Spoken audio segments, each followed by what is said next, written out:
بسم اللہ الرحمن الرحیم۔ السلام علیکم۔ نیوز کلب میں خوش آمدید۔ نیوز کلب میں آج ہم بات کریں گے سابق چیف آف آرمی اسٹاف اور صدر پرویز مشرف پر۔ ہمارے ساتھ اس موضوع پر گفتگو کرنے کے لیے موجود ہیں صحافی اور تجزیہ کار جناب حنیف قمر صاحب۔ السلام علیکم سر۔ وعلیکم السلام۔ سابق چیف آف آرمی اسٹاف اور صدر جو کہ انتقال فرما چکے ہیں اور ان کے حوالے سے کافی ڈیبیٹس چل رہی ہیں سوشل میڈیا پر، کوئی ان کو پازیٹیو دیکھتا ہے، کوئی ان کو نیگیٹو دیکھتا ہے۔ ایز اے صحافی آپ کیا سمجھتے ہیں ان کے بارے میں؟ ان کی کیسی زندگی تھی، پازیٹیو تھی یا نیگیٹو؟ بہت شکریہ ولی صاحب۔ جب کسی بھی حکمران کا آپ اس کے دور کا یا اس کے دور حکمرانی کا آپ تجزیہ کرتے ہیں تو اس کے شخصی اوصاف جو ہوتے ہیں وہ بعد میں آتے ہیں، ان کے نمبر بہت کم ہوتے ہیں۔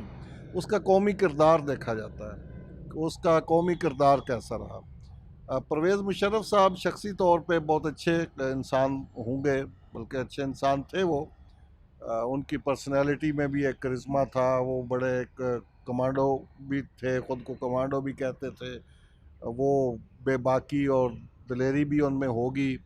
اس کے علاوہ بھی جتنے بھی اچھے اوصاف ہو سکتے ہیں انسان میں وہ ان میں بھی ہوں گے، لیکن ان کا جو قومی کردار ہے وہ انتہائی جو ہے نا وہ ناقابل قبول رہا ہے۔ پرویز مشرف صاحب ایک آمر کے طور پر حکمران بنے اور انہوں نے سب سے پہلے پاکستان کے آئین کے ساتھ زیادتی کی۔ انہوں نے پاکستان کے آئین کو مسخ کیا، روندا اور آئین کو پامال کرتے ہوئے وہ حکمران بنے۔ اب جب ایک آدمی حکمران ہی ناجائز طریقے سے بنتا ہے تو اس کے بعد وہ جو بھی اپنی حکمرانی کے دور میں کام کرے گا اس کے کاموں کو ویلیڈیٹی نہیں مل سکتی۔ ہم نے ان کو جتنا بھی عرصہ وہ رہے، تقریباً 9 سال، ان کو ڈی فیکٹو پریزیڈنٹ کے طور پر اس قوم نے قبول کیا ان کو، کیونکہ چارہ نہیں تھا۔ وہ گن پوائنٹ پہ آئے اقتدار میں، آئین کو مسخ کر کے آئے، جمہوریت کو ختم کر کے آئے، بنیادی انسانی حقوق کی خلاف ورزی کرتے ہوئے آئے، قرآن و سنت کے واضح احکامات کی خلاف ورزی کرتے ہوئے آئے، کیونکہ اللہ تعالیٰ نے یہ واضح طور پر حکم دیا ہے کہ انسان آزاد ہے، کوئی ان کو غلام نہیں بنا سکتا، جبر کی حکمرانی نہیں ہو سکتی، بندوق کے زور پہ آپ حکمرانی نہیں قائم کر سکتے، بندوق کے زور پر آپ لوگوں کو اپنا تابع فرمان نہیں بنا سکتے۔ تو پرویز مشرف صاحب نے قرآن کے ان احکامات کی صریح خلاف ورزی کی، آئین پاکستان کو پامال کیا۔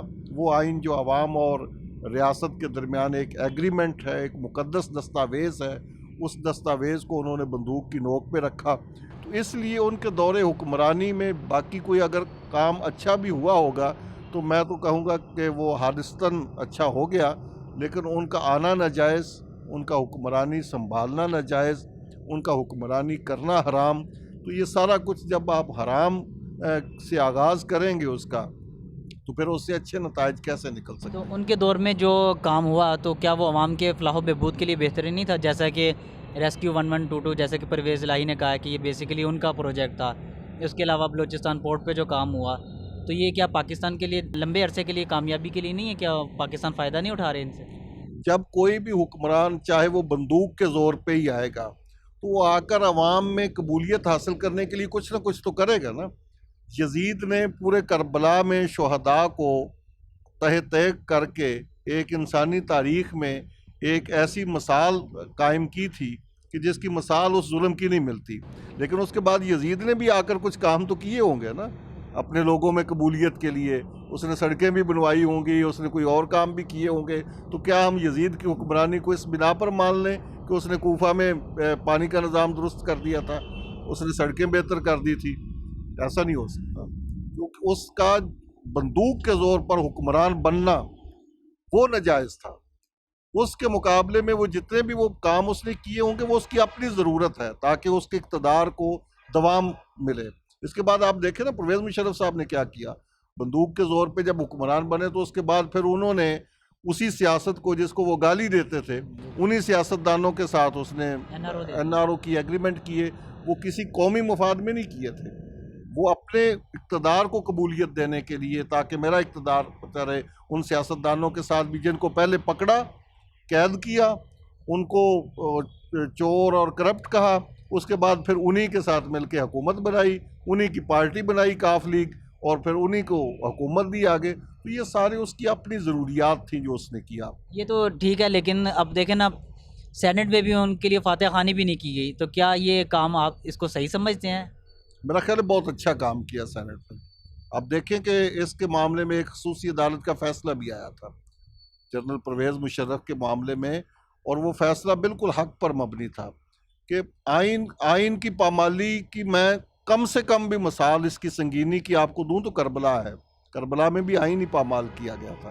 آئینی طور پر یزید کو حق حکمرانی نہیں تھا، حق حکمرانی عوام کے نمائندوں کو حاصل تھا جن پر عوام اعتماد کرتے تھے، جنہوں نے عوام کے ووٹوں کے ذریعے آنا تھا اقتدار میں. آپ اس وقت بھی دیکھ لیں کہ عوام اگر وہاں پہ جبر کی حکمرانی نہ ہوتی تو عوام کس کو ووٹ دیتے؟ انہی کو ووٹ دے. جب آپ دیکھتے ہیں نا کہ کوفہ میں کتنے لوگ تھے مسلم بن عقیل کے پیچھے جب وہ شروع میں گئے، اور کتنے لوگوں نے بیعت کی تھی. اس وقت تک جبر نہیں تھا، خوف نہیں تھا. جیسے جبر آیا تو وہ سارے کے سارے بھاگ. تو مقصد کیا کہ جبر کی حکمرانی کسی صورت جائز قرار نہیں دی جا سکتی. جبر کی حکمرانی قائم کرنے والے کے لیے پاکستان کے آئین میں آرٹیکل 6 ہے، اس کی سزا موت ہے، اور وہی سزا جسٹس سیٹھ وقار نے دی تھی خصوصی عدالت نے. عذاب میں تو یہ بھی تھا کہ اگر ان کی ڈیتھ ہو جائے تو ان کی جو لاش ہے اس کو 3 دن تک لٹکایا جائے. لوگ کہتے ہیں کہ یہ کچھ انہوں نے ایکسٹرا کیا، لیکن میرے خیال میں نہیں ایکسٹرا نہیں، ٹھیک کیا.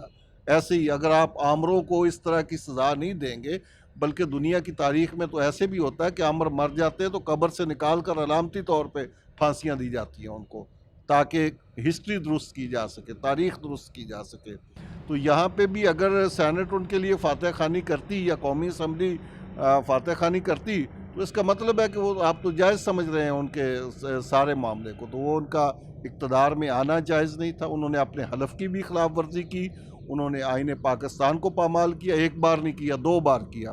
اس کے بعد ایمرجنسی، پاکستان کی تاریخ میں ججوں کو قید کرنا، میڈیا پہ پابندیاں لگانا، باقی تو سارے مطلب میں کہتا ہوں کہ 12 اکتوبر کا جو جرم تھا باقی سارے جرائم اس سے پیچھے ہیں، اس سے کم سنگین ہے. تو اس لیے ان کے جرائم ایسے تھے کہ ایک یہ کہا جاتا ہے جی اب وہ فوت ہو گئے ہیں چونکہ تو ان کا معاملہ اللہ کی عدالت میں، شخصی طور پر ان کا معاملہ اللہ کی عدالت میں ہے. وہ واقعی اللہ تعالیٰ کہ ہاں ہی ان کو جواب دہ ہونا ہوگا، لیکن ہم ان کے قومی کردار کو موضوع بحث بنا رہے اس وقت کہ انہوں نے 9 سال تک حکمرانی کی اس ملک پر. تو جبر کی بیس پہ حکمرانی کی، بندوق کے زور پہ حکمرانی کی، اور بندوق کے زور پہ حکمرانی قرآن اس کا سب سے بڑا مخالف ہے، اللہ تعالیٰ اس کا سب سے بڑا مخالف ہے، اور وہ کہتا ہے کہ میں نے لوگوں کو آزاد پیدا کیا، تم غلام نہیں بنا سکتے ہو. بہت مہربانی، شکریہ. ناظرین، آپ نے تجزیہ سنا. مزید ویڈیوز کے ساتھ حاضر ہوں گے، تب تک کے لیے اللہ حافظ.